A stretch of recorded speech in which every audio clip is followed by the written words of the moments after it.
കുഞ്ഞിന് പനിയും ചുമയും മൂക്കുലിപ്പൊക്കെ ഉള്ളപ്പോൾ തൈര് കൊടുത്താൽ വല്ല കുഴപ്പം ഉണ്ടാവുമോ? ജലദോഷം മാറിയത് കഫക്കെട്ടായി ന്യൂമോണിയ ആവുമോ എന്നൊക്കെ പല അമ്മമാരും ചോദിക്കാറുണ്ട്. തൈര് വളരെ നല്ലൊരു ഭക്ഷണമാണ്. എക്സലന്റ് ആയിട്ടൊരു പ്രോബയോട്ടിക് ആണ്. നമുക്ക് വീട്ടിലുണ്ടാക്കാൻ പറ്റുന്ന നാച്ചുറൽ ആയിട്ടൊരു പ്രോബയോട്ടിക് ആണ് തൈര് എന്ന് പറയുന്നത്. കുഞ്ഞുങ്ങളുടെ വയറിന്റെ ആരോഗ്യത്തിന് വളരെ നല്ലതാണ്. ദഹനത്തിനും അതുപോലെ തന്നെ മലശോധന കോൺസ്റ്റിപ്പേഷൻ ഒക്കെ ഉള്ള കുട്ടികൾക്ക് തൈര് കൊടുത്താൽ വളരെയധികം കറക്റ്റായിട്ട് മോഷൻ പാസ് ചെയ്യാറുണ്ട്. അപ്പം പനിയുള്ളപ്പോഴോ ചുമയുള്ളപ്പോഴോ തൈര് കൊടുക്കുന്നതുകൊണ്ട് യാതൊരു പ്രശ്നവും ഉണ്ടാവുകയില്ല. അത് രാത്രിയായാലും പകലായാലും ഒരുപോലെ നമുക്ക് കൊടുക്കാവുന്നതാണ്. റൂം ടെമ്പറേച്ചർ വെച്ചിരിക്കുന്ന തൈര് വീട്ടിലുണ്ടാക്കിയതാണെങ്കിൽ ഏറ്റവും നല്ലത്.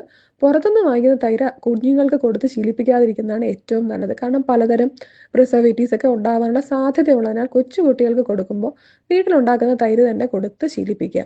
തൈര് എന്ന് പറയുന്നത് കുഞ്ഞുങ്ങളുടെ ഭക്ഷണത്തിന് ദിവസം ഉൾപ്പെടുത്തിയാലും ഒരു പ്രശ്നവുമില്ല. ധൈര്യമായിട്ട് കുഞ്ഞുങ്ങൾക്ക് ദിവസവും കൊടുക്കാൻ പറ്റുന്ന നല്ലൊരു ഭക്ഷണം തന്നെയാണ് തൈര്. അലർജിയുള്ള കുട്ടികൾക്ക് കൊടുക്കുമ്പോൾ മാത്രം ഒന്ന് ശ്രദ്ധിക്കുന്നത് നല്ലതായിരിക്കും.